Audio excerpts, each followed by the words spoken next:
The frozen woman's lips barely moved when Samuel Ortiz found her half buried in the snowdrift, but he heard those two words clearly enough to stop his heart. Warm me. December 1885 had brought the worst blizzard anyone in Twin Falls, Idaho could remember, and Samuel had been riding fence line on the eastern edge of his cattle ranch when the storm swept in like God's own fury. He had turned his horse back toward home, head down against the wind that cut through his sheepskin coat like it was nothing but paper, when he nearly rode past what he thought was just another snow-covered boulder. Something made him look twice. Maybe it was the way the wind had cleared a patch of dark fabric, or maybe it was pure chance, but when he dismounted and brushed away the snow with his gloved hands, he found her. She was young, probably not more than 22 or 23, with dark hair matted against a face so pale it looked like porcelain. Her dress was thin, completely wrong for this kind of weather, and her lips had gone blue. But her eyes opened when he touched her shoulder, brown eyes that fixed on his face with an intensity that made him forget the cold for just a moment. "Warm me," she whispered again, and then her eyes fluttered closed. Samuel did not hesitate. He pulled off his heavy coat and wrapped it around her, then lifted her into his arms. She weighed almost nothing, which scared him more than the color of her lips.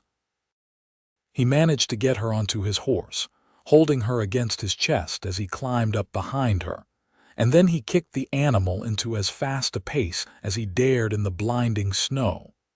The ride back to his ranch house took 20 minutes that felt like 20 hours. Samuel kept talking to her, saying anything that came into his head, trying to keep her conscious. She did not respond, but he felt her breathing against his chest, shallow but steady. His ranch house finally appeared through the white curtain of snow, a solid dark shape that had never looked so welcoming. He carried her inside, kicking the door shut behind him against the wind, and took her straight to the fireplace in his main room. The fire had burned down to embers, but he laid her on the thick rug in front of it and quickly built the flames back up, throwing on log after log until the heat began to fill the space. Then he turned his attention back to her. Her clothes were wet and frozen in places. Samuel had never undressed a woman before, had never even been alone with one like this, but he knew enough to understand that those wet clothes would kill her faster than the cold itself. His hands shook as he worked, and he kept his eyes averted as much as possible, focusing on the practical task in front of him. He wrapped her in every blanket he owned, then carried her to his bedroom and laid her in his bed, piling more blankets on top of her. For the next hour, he worked to warm the room, bringing in heated stones from the fireplace wrapped in cloth, placing them around her in the bed. He heated water and tried to get her to drink, but she could barely swallow. Her breathing stayed shallow, and her skin stayed that terrible pale color that made him think of death. Samuel sat beside the bed as darkness fell outside and the storm continued to rage. He had no idea who she was or where she had come from. The nearest town was 5 miles away, and there were no other ranches between his property and Twin Falls. She could not have walked far in that storm, not dressed the way she had been. Which meant she must have been caught outside when it hit, maybe traveling through and separated from a wagon train or stagecoach. He watched her face in the lamplight, studying the delicate line of her jaw, the dark lashes against her cheeks. She was beautiful, he realized, in a way that made his chest tighten. He had been alone on this ranch for 3 years, ever since he had bought the land and built the house with his own hands, and he had gotten used to the solitude. He was 26 years old, and he had always figured he would find a wife eventually. But he had been too busy building his herd and making his ranch profitable to think much about it. Now here was a woman in his bed, and all he could think about was whether she would live to see morning. Around midnight, her eyes opened. Samuel had been dozing in the chair beside the bed, but he jerked awake when she made a small sound. She looked at him without recognition at first, her eyes confused and unfocused. Then memory seemed to return, and she tried to sit up. "Easy," Samuel said, moving to help her. "You are safe. You are in my house." "Where?" Her voice was hoarse and barely above a whisper. "My ranch, about 5 miles outside Twin Falls. I found you in the snow." He reached for the cup of water on the bedside table. "Can you drink?" She nodded, and he helped her take a few sips. Some of the color had returned to her face, he noticed with relief. Her lips were no longer blue, though they were chapped and cracked from the cold. "I am Samuel Ortiz," he said. "What is your name?" "Miranda," she said after a moment. "Miranda Jensen." "Where did you come from, Miranda? How did you end up out there in the storm?" She closed her eyes, and for a moment he thought she would not answer. Then she spoke, her words coming slowly. "The stage coach. We were heading west from Boise. The storm came up so fast. The coach went off the road, tipped over. I was thrown clear. When I got up, I could not find the others. The snow was so thick. I tried to walk to find help, but I got so cold." Samuel felt a chill that had nothing to do with the temperature. "How long ago? When did the coach go off the road?" "This morning, I think, or yesterday. I do not know. I just kept walking." "You walked for more than a day in that storm." Samuel stared at her. "That is impossible. You should be dead." "I wanted to be warm," she said simply, and then her eyes closed again. Samuel let her sleep, but his mind was racing. If there had been a stagecoach accident, there might be other survivors out there, freezing in the storm. He should go look. But the storm was still howling outside, and he would be lucky to find his own barn in those conditions, let alone search for a wrecked coach. And if he went out there, who would take care of Miranda? He made the choice to stay. When morning came and the storm cleared, if it cleared, he would ride out and search. Until then, all he could do was tend to the woman who had whispered for warmth and found her way into his life. The storm blew itself out sometime before dawn. Samuel knew, because the sound of the wind battering the house finally stopped, leaving a silence that seemed almost deafening. He went to the window and looked out at a world transformed into white. Snow had drifted against the sides of the house, and everything beyond was buried under at least 2 feet of powder. Miranda slept through the dawn, and Samuel let her rest while he went out to tend to his animals. The cold was brutal, the kind that made his lungs ache with every breath, but the sky was clear and blue. He fed his horses and the cattle he kept in the barn for the winter, then saddled his best horse and prepared to ride out searching for the wrecked stagecoach. When he came back inside to gather supplies, he found Miranda awake and sitting up in bed, wrapped in blankets. She looked stronger this morning, though still pale. "I am going to search for the stagecoach," he told her, "to see if there are other survivors." Something flickered across her face, an expression he could not quite read. "You will not find anyone alive," she said quietly. "I waited, I called for them. No one answered. I still have to try." She nodded, looking down at her hands. "I know. Thank you for saving me, Mr. Ortiz." "Samuel," he said. "Just Samuel." He left her with water and some bread, showed her where everything was in case she needed anything, and then headed out into the frozen landscape. Following her description of the direction she had walked from, he searched for hours, his horse plowing through the deep snow. He found nothing. No wrecked coach, no bodies, no sign that anyone had passed this way. The storm had covered everything. When he finally gave up and returned to the ranch, the sun was already sinking toward the western horizon. He was half frozen himself, exhausted and discouraged. But when he walked into his house and found Miranda standing by the stove, stirring something in a pot, wearing one of his shirts that hung to her knees with her dark hair loose around her shoulders. He forgot all about the cold and the fruitless search. She turned to look at him, and he saw that same expression from the night before, that intensity in her brown eyes. "I made soup," she said. "You look frozen through." They ate together at his small kitchen table, and it was the first time Samuel had shared a meal with anyone in this house. The soup was good, simple but warming, and he realized he had not eaten since the previous morning. "I could not find the coach," he told her between bites. "I searched for hours, followed the route you described, but there was nothing. The snow must have covered everything." "Or I was wrong about the direction," Miranda said.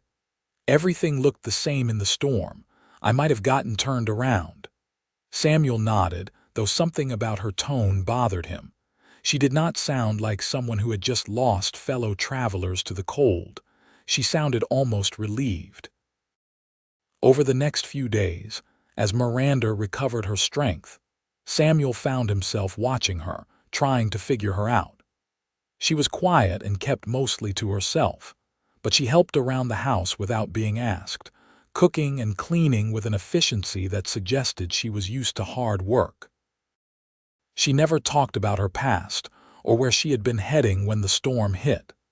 When he asked questions, her answers were vague and brief. But there were moments when he caught her looking at him with an expression that made his heart race. And there were moments when their hands would brush as they passed each other in the small house.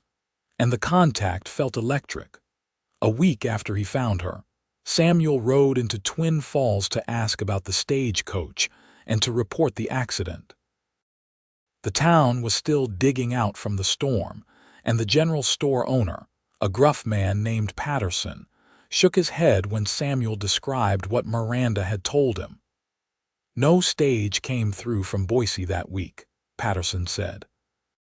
"We were expecting one, but the company sent word they had delayed the run because of the weather reports. Next stage is not due until end of the month." Samuel felt like the ground had shifted under him. "Are you certain?" "Dead certain. I run the stage office here too. There was no coach." Samuel thanked him and left, his mind spinning. If there had been no stage coach, then Miranda had lied to him. But why? And if she had not been on a coach, how had she ended up half frozen in the middle of nowhere during a blizzard? He rode back to the ranch slowly, trying to decide what to say to her. Part of him was angry at being lied to, but another part was just curious. And beneath both those feelings was something else, something he was not quite ready to name. When he walked into the house, Miranda was sitting by the fire mending one of his shirts. She looked up at his entrance and he saw her read his expression. She set down the sewing carefully. "You know," she said simply. "There was no stage coach." She nodded, not looking surprised. For a long moment, neither of them spoke. Then Miranda stood up, wrapping her arms around herself. "I ran away," she said finally, "from Twin Falls. I was working at the hotel there, cleaning rooms. The owner, Mr. Garrett, he decided I should do more than clean rooms. When I refused, he said he would have me arrested for theft. He had planted some money from the register in my room. I knew no one would believe me over him, so I took what little I had and left. I thought I could walk to the next town, find work there, but the storm came up and I got lost." Samuel listened to this, reading the truth in her face and her voice. "Why did you not just tell me this?" "Because I thought you might take me back there, or turn me in. I know how it looks, a woman with no money, no family, running from an accusation of theft. I thought if I told you about the stagecoach, you would feel sorry for me, let me stay until I could move on. And now," she met his eyes directly, "now I am hoping you will let me stay anyway. I work hard, Samuel. I can earn my keep. I can cook and clean and help with the ranch work. I just need somewhere safe to be until I figure out what to do next." Samuel walked to the fire, staring into the flames while he thought. He believed her story. He had heard enough about Garrett to know the man had a reputation for taking advantage of the women who worked for him. And having Miranda here this past week had been good. The house felt warmer, more alive with her in it. He had found himself looking forward to coming inside after a day's work, knowing she would be there. "You can stay," he said finally, turning to face her, "as long as you need. But no more lies between us." Relief flooded her face. "No more lies," she agreed. "Thank you, Samuel." The winter deepened, and Twin Falls settled into that quiet time when people stayed close to their homes and the world seemed to shrink down to just the space you could keep warm. Samuel and Miranda fell into a routine that felt natural despite how suddenly it had begun. She took over the kitchen and the housekeeping and started helping him with the animals too, learning quickly how to handle the horses and even the cattle.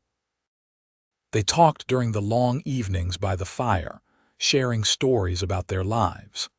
Samuel told her about growing up in Santa Fe, the youngest of 5 children, and how he had always dreamed of having his own land. He had worked as a ranch hand for years, saving every penny, until he had enough to buy this property and start his own herd. It was hard work and lonely sometimes, but it was his, and that meant everything. Miranda's stories came more slowly, but gradually he learned about her past. She had been born in Missouri, she told him, and her parents had died when she was 16. She had an older brother who had gone west looking for gold and never returned. She had made her way alone since then, working as a seamstress, a laundress, a cook, whatever she could find.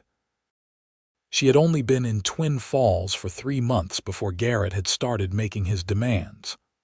"I got so tired of running," she said one night, staring into the fire. "Every town I went to, there was always some man who thought I owed him something just because I needed work. I started to think maybe I should just give up, find some man to marry who would not treat me too badly. At least then I would have some security." "Is that what you still think?" Samuel asked, and his heart was beating hard as he waited for her answer. She turned to look at him, and there was something vulnerable in her expression. "I do not know. I think maybe I was wrong about what I needed. Maybe security is not enough." The air between them felt charged, heavy with things unsaid. Samuel wanted to reach for her, wanted to pull her close and kiss her, and tell her that she did not have to keep running, that she could stay here with him always. But he held back, uncertain whether she would welcome that or pull away. The moment passed, and they went to bed in their separate rooms the way they had every night since that first one. But Samuel lay awake for a long time, thinking about what she had said and what he had not said in response. January brought a brief thaw, and Samuel rode into Twin Falls for supplies. While he was loading his purchases into his wagon, Sheriff Dalton approached him, a concerned expression on his weathered face. "Samuel, I need to ask you something. Have you seen a woman, dark-haired, about 20 years old? She went missing from the hotel about 6 weeks back." Garrett reported her for theft. Samuel kept his expression neutral. "What did she supposedly steal? $50 from the register." Garrett said he had proof, found money hidden in her room. She ran before he could confront her. "And you believe him?" The sheriff shrugged. "I do not know what to believe.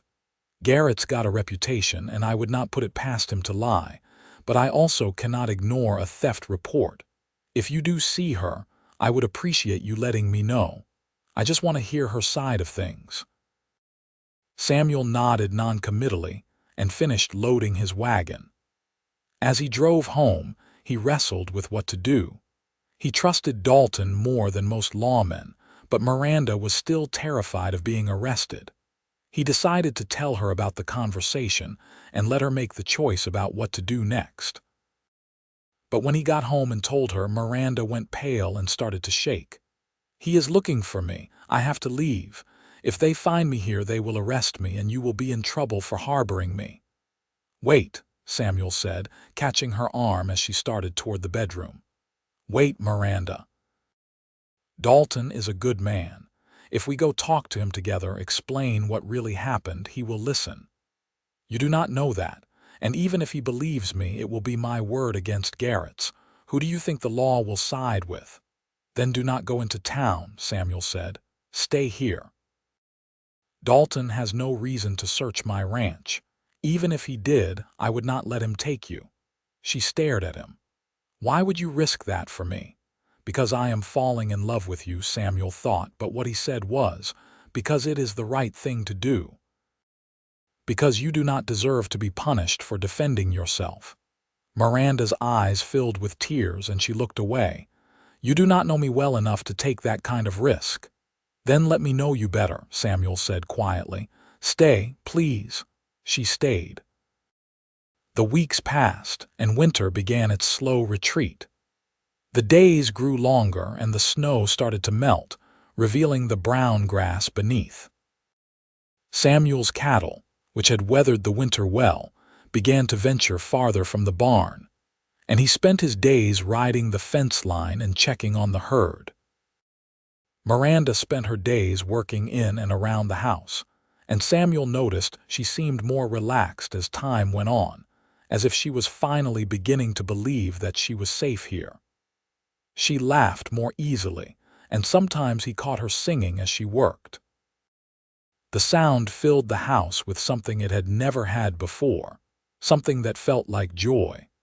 One evening in early March, Samuel came in from checking the new calves to find Miranda standing at the stove, her face flushed from the heat. She had rolled up her sleeves, and her dark hair was pinned up loosely, with little tendrils escaping around her face. She looked beautiful and domestic and utterly right standing there in his kitchen, and something in Samuel's chest cracked open. "Miranda," he said, and his voice came out rougher than he intended. She turned to look at him, and something in his expression made her go still. The wooden spoon in her hand dripped onto the floor, unnoticed. Samuel crossed the room to her, moving slowly, giving her time to pull away if she wanted. But she did not move, just watched him come closer with those wide brown eyes. When he reached her, he lifted one hand and gently tucked one of those loose tendrils of hair behind her ear. "I need to tell you something," he said. "I know this might not be what you want to hear, and if it is not, we can pretend I never said it, but I think I will lose my mind if I do not say it out loud." "What?" she whispered. "I love you. I think I started loving you that first night when you whispered warm me and looked at me like I was the only hope you had in the world. And every day since then, I have loved you more. I love the way you hum when you cook. I love how gentle you are with the horses. I love coming home and knowing you will be here. I do not want you to stay as someone who works for me. I want you to stay as my wife if you will have me." Miranda's eyes had filled with tears, and for a horrible moment, Samuel thought he had misread everything, that she was about to tell him she could never feel that way about him. But then she reached up and placed her hand against his cheek, and she was smiling even as the tears spilled over. "I thought I was alone," she said. "All these years I thought I would always be alone, and then you found me in the snow and you brought me home and you made me feel safe for the first time in so long. Samuel, I love you too. I have been so scared to hope that you might feel the same way." Samuel kissed her then, gently at first and then with all the longing he had been holding back for months. She melted against him, her arms going around his neck, and it felt like coming home. When they finally broke apart, both breathing hard, Samuel rested his forehead against hers. "Is that a yes?" he asked. "Will you marry me?" "Yes," Miranda said, laughing and crying at the same time. "Yes, I will marry you." They were married 2 weeks later in the small church in Twin Falls, with Sheriff Dalton and his wife serving as witnesses. Before the wedding, Samuel and Miranda had gone together to speak with Dalton, and she had told him the truth about what had happened at the hotel. The sheriff had listened carefully, then nodded. "I had my suspicions about Garrett," he said. "This confirms them. I will make sure the theft charge disappears from the records. You have my word on that, Miss Jensen." "Soon to be Mrs. Ortiz," Samuel had said, and the pride in his voice had made Miranda's eyes shine. The wedding was simple but beautiful. Miranda wore a dress borrowed from Mrs. Dalton, pale blue with white lace, and she carried a small bouquet of the first wildflowers of spring. Samuel wore his best suit, the one he had bought years ago and rarely had occasion to wear, and when he saw Miranda walking down the aisle toward him, he thought his heart might burst from happiness. They spoke their vows in clear, steady voices, promising to love and honor each other for all the days of their lives. When the minister pronounced them husband and wife and Samuel kissed his bride, he felt like his life had finally found its true course. He had been alone for so long, had gotten so used to the solitude that he had almost forgotten what it felt like to have someone to share things with. But Miranda had changed all that. She had whispered for warmth, and she had brought warmth into every corner of his life. The reception was held at the church hall, and it seemed like half the town had turned out for it. Samuel was surprised by how many people came, ranchers and townspeople he knew only slightly, all wanting to wish them well. Miranda glowed under the attention, laughing and thanking everyone for their kindness.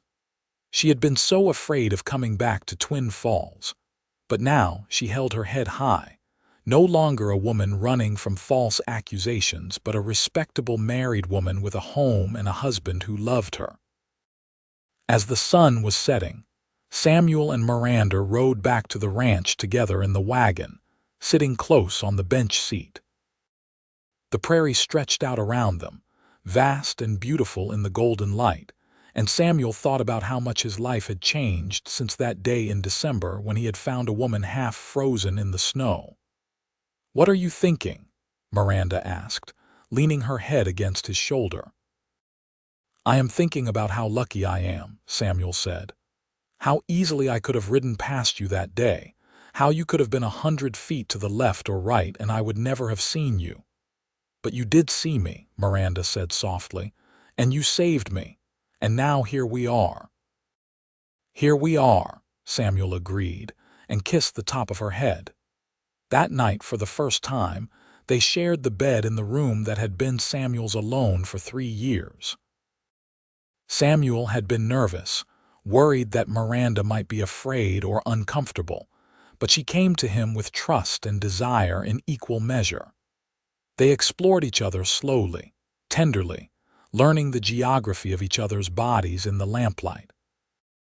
When they finally came together, it felt natural and right, like something they had been moving toward since that first moment in the snow. Afterward, they lay tangled in the blankets, Miranda's head on Samuel's chest and his arms wrapped around her. The window was open, letting in the cool spring air, and somewhere outside an owl called into the darkness. "I used to think winter would kill me," Miranda said quietly. "All those cold nights when I had nowhere safe to be, nowhere warm. I thought eventually I would just freeze and that would be the end." Samuel tightened his arms around her. "No more cold nights," he promised. "I will keep you warm for the rest of our lives." "You already have," she said, and kissed him. The spring turned to summer, and Samuel and Miranda settled into married life. The ranch kept them both busy from dawn to dusk. Samuel worked with the cattle and horses, mending fences and moving the herd to fresh pasture as the grass grew tall and green. Miranda kept the house and the garden, and she took over the chickens Samuel had bought a few weeks after the wedding. She also proved to have a good head for the business side of ranching, keeping the books and managing their finances with a careful eye. They went into Twin Falls together every few weeks for supplies and church, and gradually, Miranda's fear of the town faded completely. People accepted her as Samuel's wife, and several of the other ranch women befriended her, inviting her to quilting bees and church socials. Samuel watched her bloom under this acceptance, becoming more confident and outgoing with every passing week. In August, Miranda told Samuel she was pregnant. They had been married 5 months, and Samuel had just come in from a long day of haying. He was hot and tired and covered in dust, and Miranda made him wash up at the pump outside before she would let him in the kitchen. "I have news," she said, once he was clean and sitting at the table with a glass of cold water. "Good news or bad news?"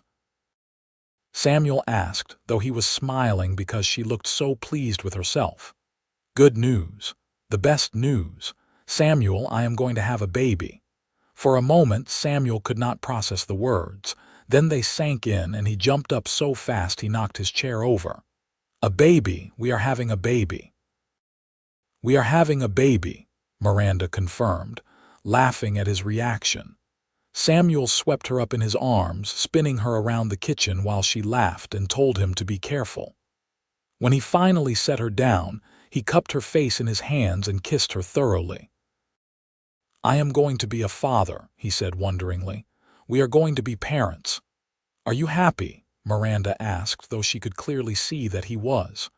"Happy does not even begin to cover it," Samuel said. "Miranda, you have given me everything. A home, a family, a reason to wake up excited every morning. I do not know what I did to deserve you, but I thank God for it every day." Miranda's eyes filled with tears, the way they often did these days. "You saved my life, Samuel. You gave me a home when I had nowhere to go. You loved me when I thought I was unlovable. Of course, you deserve happiness." They held each other for a long time, there in the kitchen with the afternoon sunlight streaming through the windows, and Samuel felt like the luckiest man alive. The pregnancy progressed without complications, though Miranda had bouts of morning sickness that left her pale and exhausted. Samuel hovered over her anxiously, trying to help in any way he could. He took over more of the household chores and insisted she rest more, though Miranda protested that she was not sick, just pregnant. Women have been having babies since the beginning of time. She told him one morning after he had brought her breakfast in bed for the 3rd day in a row. "I am not going to break, Samuel. I know," he said. "But let me take care of you anyway. I like taking care of you." Miranda smiled and pulled him down for a kiss. "I like it too," she admitted. "I am just not used to it." As fall arrived and the weather began to cool, Samuel found himself thinking often about that day last December when he had found Miranda in the snow. It had been nearly a year ago now, a year that had transformed his entire life. He had gone from a lonely bachelor rancher to a married man expecting his first child, and the change still sometimes left him amazed. One evening, in late October, he and Miranda were sitting by the fire after supper. Miranda was knitting small clothes for the baby, her hands moving with practiced ease, and Samuel was pretending to read a cattle breeding journal while actually just watching his wife. The lamplight caught the red tones in her dark hair, and her face had the soft glow that pregnancy had given her. She looked beautiful and content, and Samuel felt his heart swell with love. "What are you staring at?" Miranda asked without looking up from her knitting. "You," Samuel said honestly. "I was thinking about how different everything is from last year at this time." "You mean when you were a lonely rancher with no wife and no baby on the way?" "Exactly that. I did not even know I was lonely until you were here and I realized what I had been missing." Miranda set down her knitting and looked at him seriously. "Do you ever regret it, taking me in like you did?" "Your life was simpler before." "Simpler does not mean better," Samuel said firmly. He got up and crossed to her chair, kneeling down beside it so they were eye to eye. "Miranda, I have never regretted a single moment. Finding you in the snow was the best thing that ever happened to me." "You are the best thing that ever happened to me." Even though I lied to you at first, even though you were scared and trying to protect yourself, I understand that, and once you trusted me enough to tell the truth, there have been no more lies between us." Miranda touched his face gently. "No more lies," she agreed. "Only love." "Only love," Samuel echoed and kissed her. Winter came again, but this time Samuel was not alone to face it. He and Miranda settled into the quiet routines of the cold months, staying close to home and keeping the fires burning. Miranda's belly grew round and heavy, and Samuel loved watching her move through the house, one hand often resting on the swell of their child. In February, a year and 2 months after Samuel had found Miranda in the snow, their son was born. The labor was long and difficult, and Samuel paced outside the bedroom while Mrs. Dalton, who had come to help with the birth, stayed with Miranda. The sounds of his wife's pain tore at his heart, and he felt helpless and afraid. But finally, after hours that felt like days, he heard a baby's cry. Mrs. Dalton opened the door, smiling broadly. "You have a son, Mr. Ortiz, a healthy baby boy, and your wife is doing fine." Samuel rushed into the room to find Miranda propped up against the pillows, exhausted but smiling, holding a tiny wrapped bundle.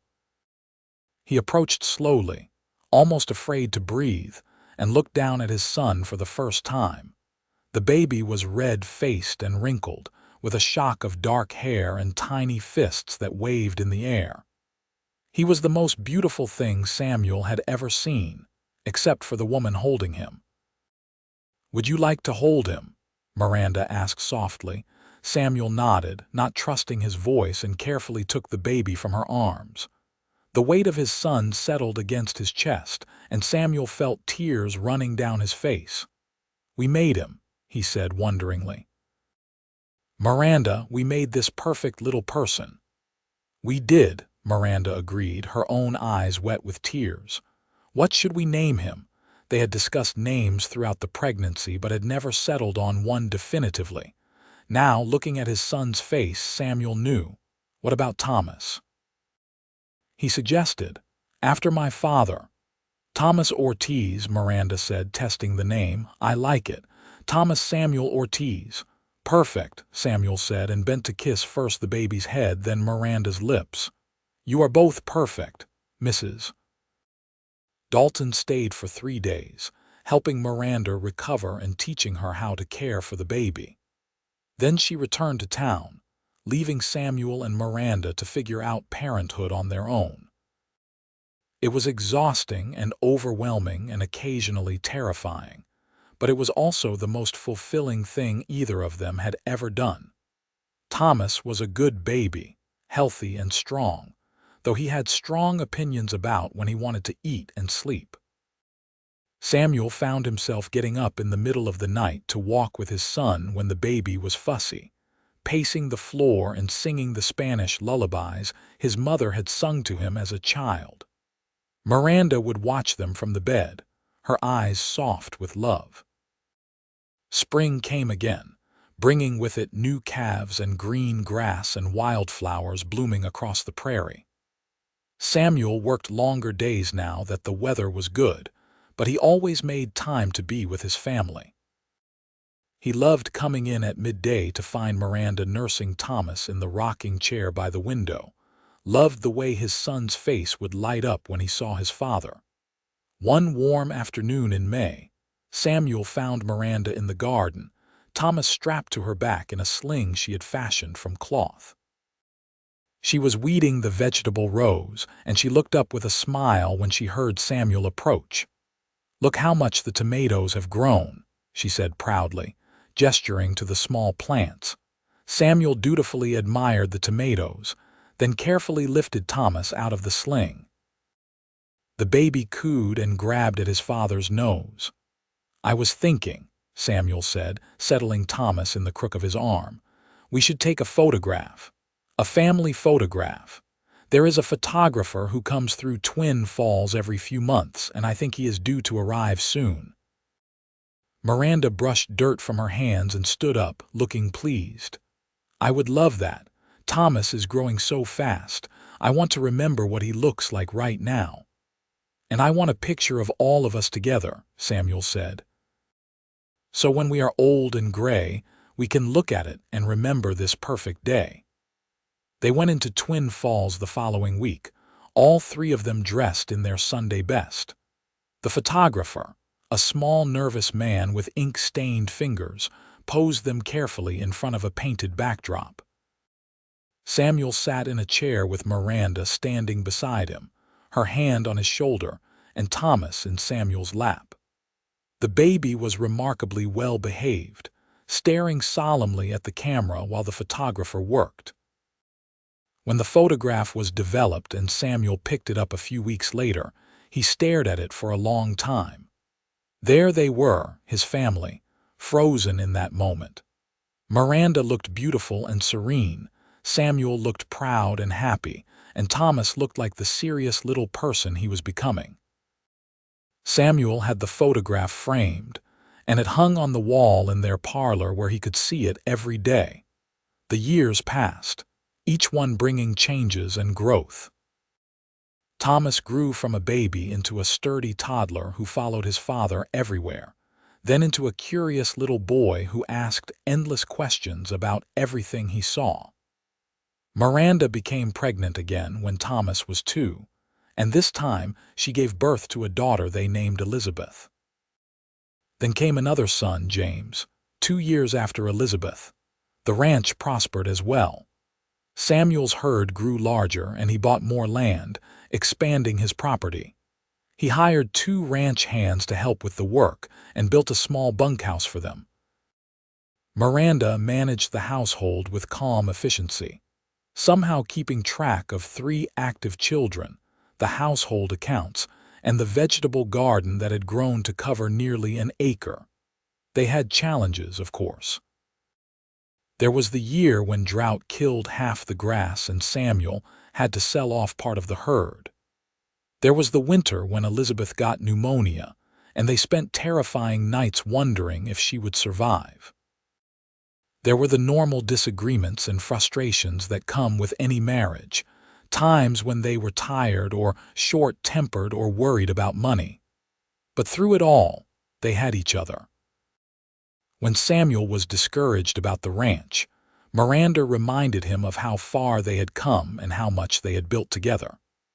When Miranda felt overwhelmed by the demands of motherhood, Samuel took over with the children and sent her to spend a day in town with her friends. They had learned to lean on each other, to communicate honestly, to forgive quickly. On their 10th wedding anniversary, Samuel arranged for Mrs. Dalton to take the children for the night, and he and Miranda had the house to themselves for the first time in years. They ate a quiet dinner by candlelight, then sat together on the porch as the sun set, watching the sky turn gold and orange and purple. "You remember what today is?" Samuel asked, though he knew she did. "Our anniversary," Miranda said. 10 years since we promised to love each other forever." "Best decision I ever made," Samuel said, pulling her close. "You know what else today is? It is almost exactly 10 years and 3 months since I found you in the snow." Miranda was quiet for a moment, leaning against his shoulder. "I still think about that day sometimes," she said. "How desperate I was, how cold. I really thought I was going to die out there. And then you came and you saved me." "You saved me too," Samuel said. "I did not know how empty my life was until you filled it." "We saved each other then," Miranda said, tilting her face up to kiss him. "And look at what we have built. This ranch, our children, this life. I never dreamed I could be this happy, Samuel." "Neither did I," Samuel admitted. "But I am. Every single day I wake up grateful for you and for everything we have." They made love that night with the tenderness and passion of long familiarity, knowing each other's bodies and hearts as well as they knew their own. Afterward, lying tangled together in the darkness, Samuel thought about how his life had turned out. He had wanted land and cattle and independence, and he had achieved all that. But the real treasure was the woman in his arms and the family they had created together. The children grew older, becoming more independent and capable. Thomas, at 12, was already a skilled rider and worked alongside Samuel on the ranch with the seriousness of a much older person. Elizabeth, at 10, had her mother's gentle nature and loved helping with the cooking and gardening. James, at 8, was full of mischief and energy, always getting into some scrape or adventure. Samuel loved watching Miranda with their children, seeing the patience and love she showed them every day. She was the kind of mother who always had time to listen to their problems, who could soothe hurts both physical and emotional with equal ease. She taught them to be kind and honest and hardworking, and she did it with such grace that they wanted to please her. One evening when the children were in bed and Samuel and Miranda were sitting by the fire, Miranda said something that surprised him. "I want to tell the children the true story," she said, "about how we met. They know you found me in a storm, but they do not know the rest of it. They do not know I was running away, or that I was accused of theft, or how scared I was. I think they are old enough now to understand." Samuel considered this. "Why now?" "Because I want them to know that sometimes life is hard and unfair, but that does not mean you give up. I want them to know that I was in a desperate situation, and I made the choice to save myself even though it was terrifying. And I want them to know that you took a chance on me, that you helped someone who had nothing to offer you in return. Those are important lessons." "You had plenty to offer," Samuel objected. "You just did not know it yet." Miranda smiled. "Maybe, but will you agree? Can we tell them?" "Of course," Samuel said. "They should know their parents' story, all of it." The next Sunday, they gathered the children in the parlor after church and told them the whole story. Thomas, Elizabeth, and James listened with wide eyes as Miranda described running away from Twin Falls, getting caught in the blizzard, and being found by their father half frozen in the snow. They gasped when she told them about the false theft accusation, and cheered when Samuel described standing up to Sheriff Dalton to protect her. "You were so brave, Mama," Elizabeth said, hugging Miranda tightly when the story was done. "And Papa saved you," James added, "like a hero in a story." "Your father is a hero," Miranda agreed, smiling at Samuel over the children's heads. "He saved me, and then he gave me a home and a family and everything I had ever dreamed of." Thomas, who was older and more thoughtful, asked, "Were you scared, Mama, when you were out in the snow?" "I was terrified," Miranda admitted. "I thought I was going to die, but I kept walking anyway, kept hoping I would find help, and I did." "What if Papa had not found you?" Elizabeth asked, her eyes worried. "But I did find her," Samuel said firmly, pulling Elizabeth into his lap. "And that is what matters. Your mother and I found each other, and now we have you three, and we are a family. That is the happy ending."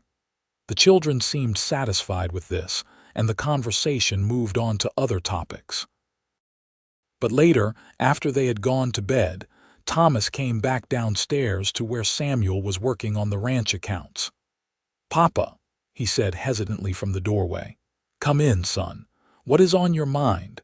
Thomas came and sat in the chair across from Samuel's desk. He looked serious, the way he always did when he was thinking about something important. "I was thinking about what Mama said today," Thomas began. "About how she had to save herself because no one else would help her, and I was thinking about how you helped her even though you did not have to." "I helped because it was the right thing to do," Samuel said. "You always help someone in trouble if you can." "I know, but I was also thinking about how lucky we are. If Mama had not been in that storm, or if you had not been riding that way, or if 100 other things had been different, none of us would be here. Elizabeth and James and I would not exist." Samuel felt a chill at the thought, even though it was purely hypothetical. "That is true," he said. I suppose we are all lucky that things happened the way they did." "It is more than luck, though, is it not?" Thomas pressed. "Mama chose to leave even though she was scared. You chose to search for her in the storm instead of going straight home. You chose to let her stay. All those choices led to us being a family." Samuel looked at his son with new respect.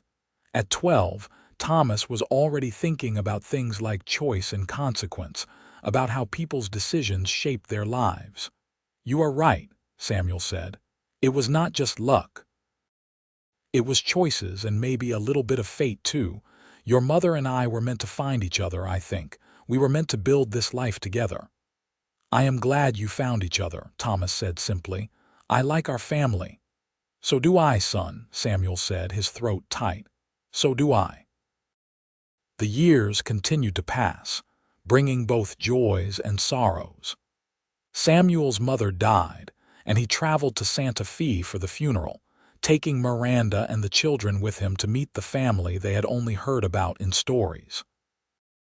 His siblings welcomed Miranda warmly, and his father, frail but still sharp-minded, held Samuel's hands and told him he was proud of the life his youngest son had built. Miranda's brother, the one who had gone west looking for gold and never returned, was finally found. Or rather, word of him reached them through a letter from a lawyer in California. He had died several years earlier in a mining accident, but he had struck it rich first, and he had left everything to his sister. The inheritance was substantial, enough to pay off all the ranch's debts and add significant improvements. "I cannot believe it," Miranda said, staring at the lawyer's letter. "All these years I thought he had forgotten about me, that he had made his fortune and did not care what happened to his little sister. But he remembered. He left me everything." "He must have loved you very much," Samuel said gently. Miranda cried then, mourning the brother she had lost and the reunion they would never have. But she also felt a sense of closure, and she used part of the inheritance to build a small schoolhouse on the ranch, hiring a teacher to educate not just their own children, but the children of their ranch hands and neighboring families. It was her way of honoring her brother's memory, she said, by investing in the future. The children grew into young adults.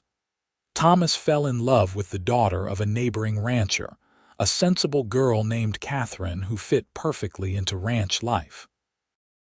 They married when Thomas was 21, and Samuel helped them build a house on a portion of the ranch land.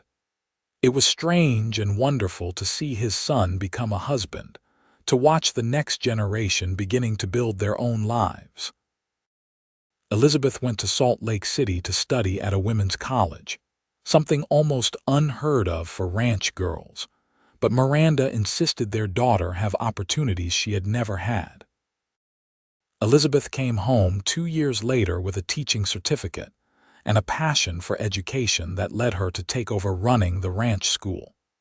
She eventually married a young lawyer from Twin Falls, a quiet man who loved her intelligence and spirit.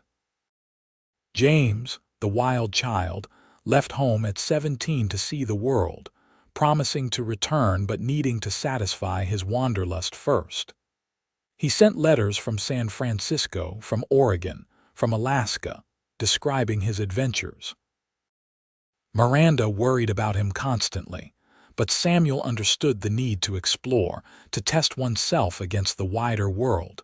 Samuel and Miranda grew older together, their hair going gray, their bodies moving a little slower. But the love between them never dimmed. If anything, it deepened, became richer with the accumulation of years and shared experiences.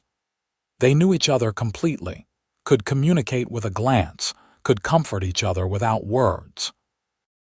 On the 20th anniversary of the day Samuel had found Miranda in the snow, they took a ride together out to the place where it had happened. The landscape looked different now in the late fall afternoon, with the grass brown and the sky clear and blue. But Samuel remembered exactly where he had found her, could picture in his mind that moment when he brushed away the snow and saw her face. "This is the spot," he said, dismounting. "Right here is where you were lying." Miranda climbed down from her horse and stood beside him, looking at the ground as if she could see her own ghost there. "I do not remember much about it," she admitted. "I remember being so cold, and then I remember seeing your face and thinking I must be dreaming because no one could be that kind." "I am not particularly kind," Samuel objected. "I just did what anyone would do." "No," Miranda said firmly. "Not anyone. You could have ridden past. You could have taken me to town and left me there. You could have sent me away once you found out I lied, but you did none of those things. You took me in and you cared for me and you loved me. That is not just anyone, Samuel. That is you." Samuel pulled her close, holding her against his chest the way he had that first day when he carried her through the storm. "You changed my winter forever," he said. "You changed my entire life. Everything good I have, everything that matters, started right here in this spot." "Then we should be grateful to the storm," Miranda said, her voice muffled against his coat, "for bringing us together."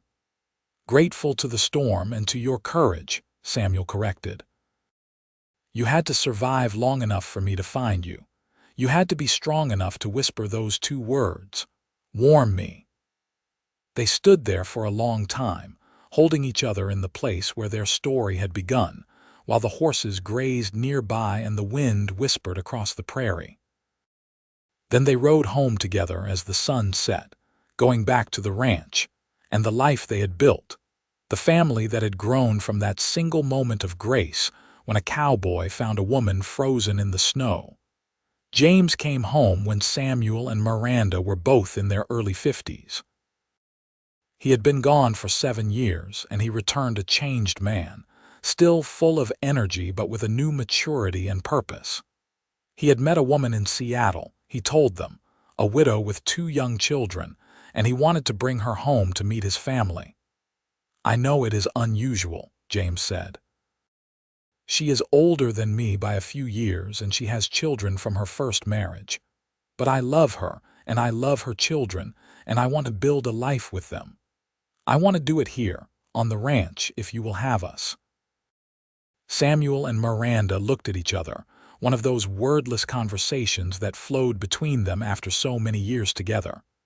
Then Samuel clapped his son on the shoulder. "Bring her home," he said. "There is always room for more family." James's wife, Mary, proved to be a warm and capable woman who fit into the ranch family as if she had always been there. Her children, a boy of 7 and a girl of 5, brought new life and laughter to the house. Samuel and Miranda welcomed them all, and the ranch suddenly felt full again in the way it had when their own children were young. Miranda, watching her grown children with their own families, felt a satisfaction so deep it was almost overwhelming.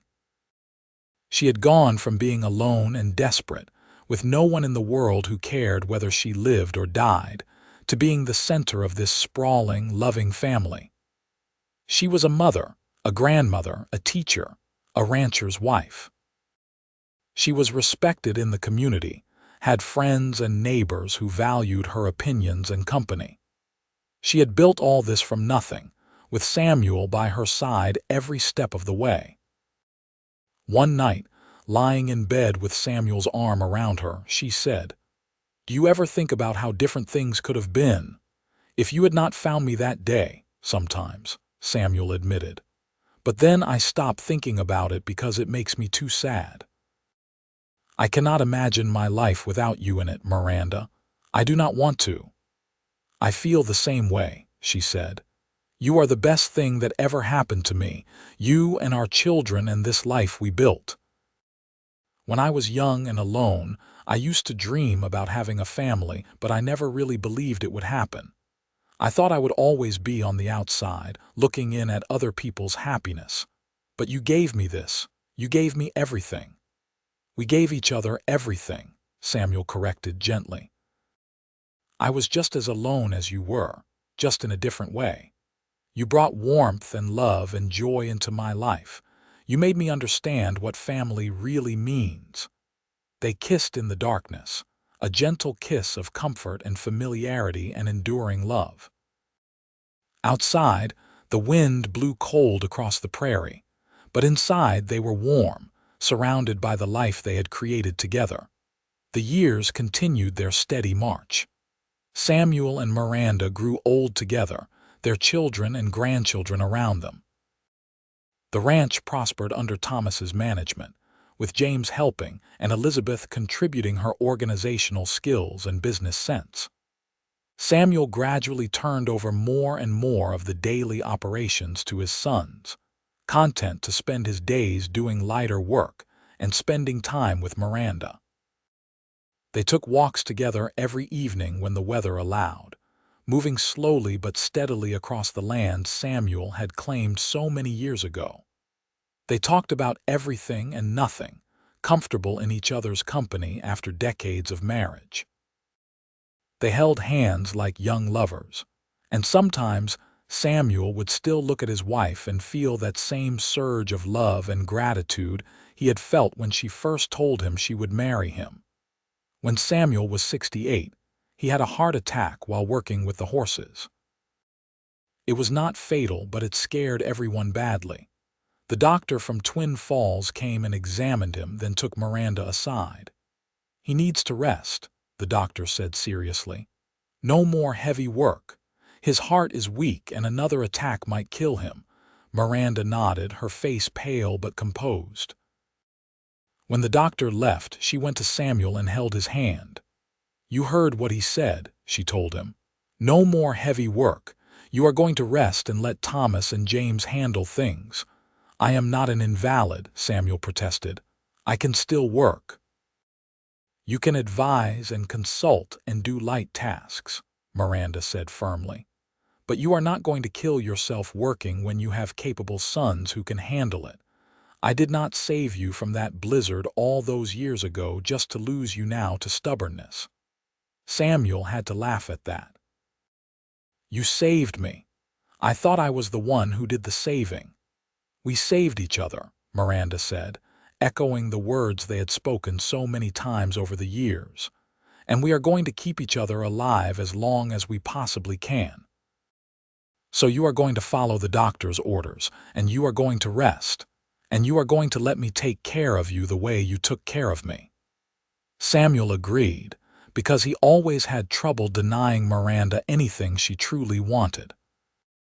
He scaled back his work, spending his days in lighter tasks and longer rest periods. It was frustrating at first, having to slow down when his mind was still active and engaged.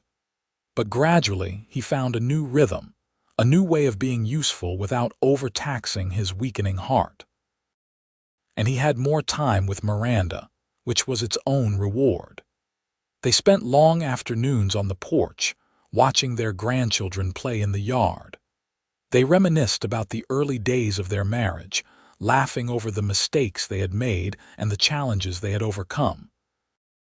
They made plans for the future, talking about the legacy they wanted to leave for their children and grandchildren.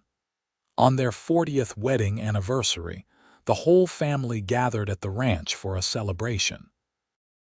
All 3 children were there with their spouses and children, and the house was full of noise and laughter and love. Miranda and Samuel sat in the place of honor at the head of the long table, watching their family with joy. Thomas stood to give a toast, raising his glass. "To my parents," he said, "who taught us by example what love and commitment really mean. 40 years ago, my father found my mother in a snowstorm and brought her home. He saved her life that day, but she saved his too, in ways that go deeper than survival. They built this ranch together, raised us together, created this family together. They showed us that love is not just a feeling but a choice you make every day, through good times and bad. So here is to 40 more years, and to the love that has sustained us all." Everyone raised their glasses and drank, and Samuel felt tears running down his face. He looked at Miranda and saw that she was crying too, but she was smiling. 40 years, she said wonderingly. Can you believe it? Every day, Samuel said. I believe it every single day, and I am grateful for every single one of them. They kissed to the applause and cheers of their family, and Samuel thought about how far they had come from that desperate moment in the snow. He had been a lonely cowboy with nothing but ambition and land. She had been a frightened woman running from false accusations. And somehow, impossibly, they had found each other and built this incredible life together. Samuel lived another 5 years after his heart attack. Good years filled with family and the quiet pleasures of old age. He died in his sleep one autumn night with Miranda beside him, passing peacefully from this life to whatever came next. Miranda grieved deeply, as was natural after 45 years of marriage. But she was not alone in her grief. Her children and grandchildren surrounded her with love and support, carrying her through the darkest days. And gradually, the sharp pain of loss faded into something softer, a gentle sadness mixed with gratitude for all the years they had shared. She stayed on the ranch, in the house Samuel had built, surrounded by their children and grandchildren. She lived to be 82 years old, sharp-minded and active until the very end. And when she died, it was in the same bed where Samuel had died, in the room where they had loved and laughed and raised their children. At her funeral, Thomas told the story one more time, the story that had become family legend. He told about the cowboy who found a woman frozen in the snow, about how she whispered, "Warm me," and changed his winter forever. He told about the love that had grown from that moment, the family that had flourished, the legacy that would continue for generations. Our parents showed us what matters, Thomas said, his voice breaking slightly.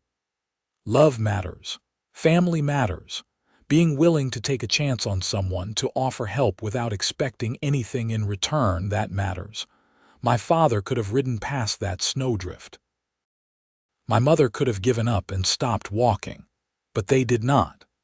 They found each other, and they built something beautiful together.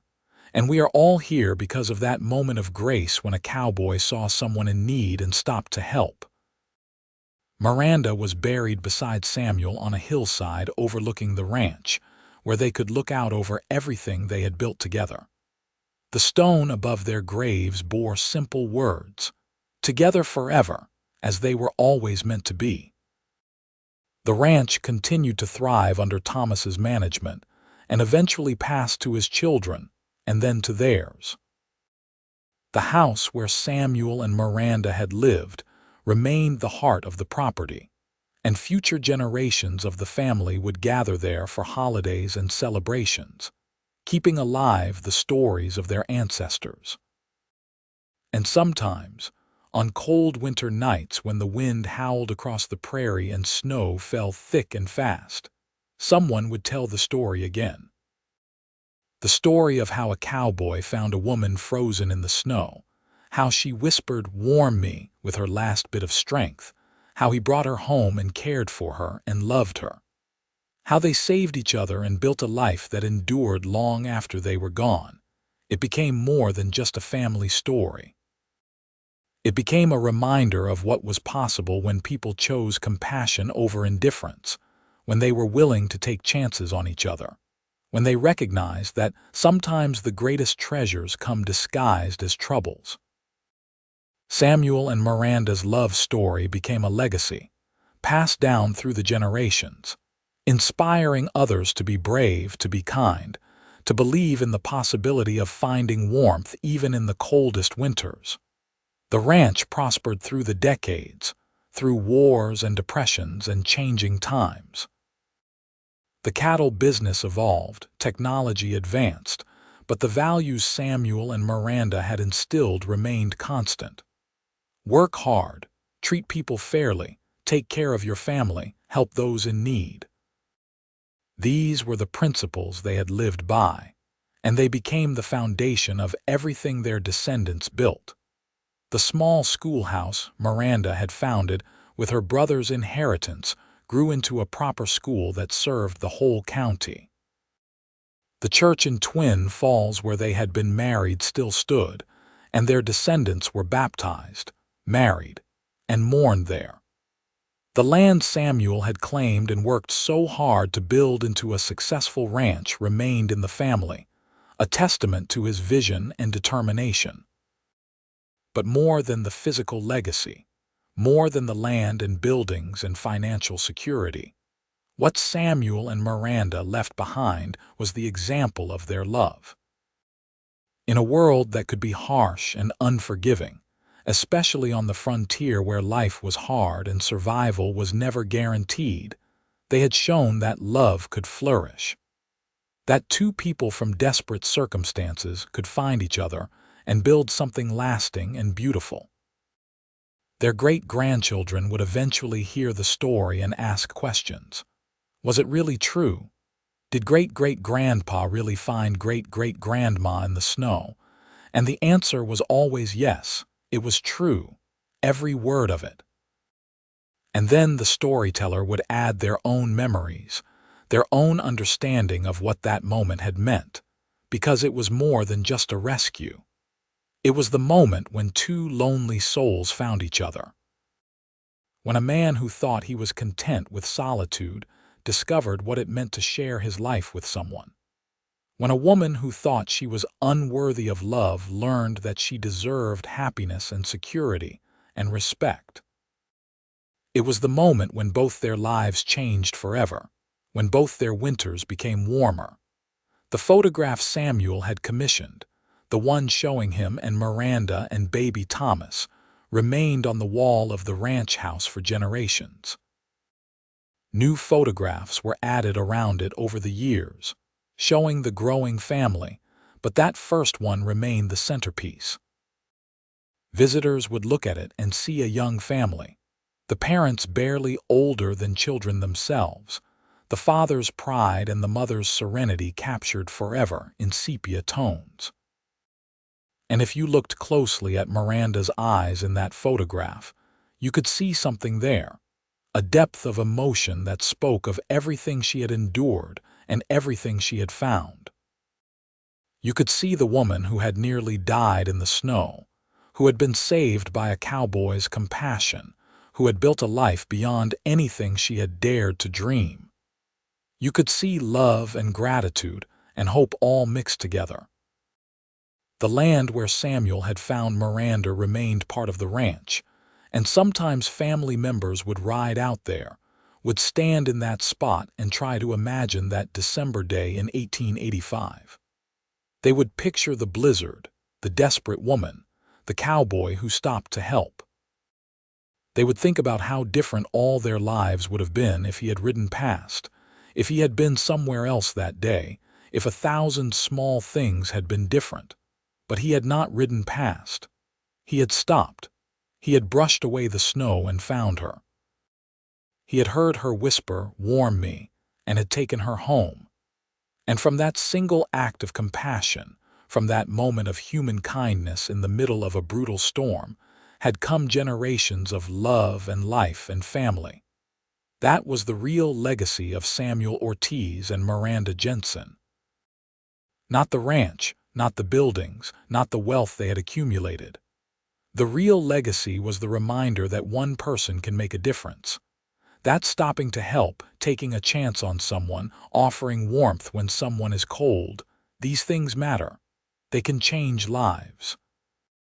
They can change everything. And so the story continued to be told, year after year, generation after generation. The story of the cowboy and the woman in the snow, of the whispered plea for warmth, of the winter that changed forever.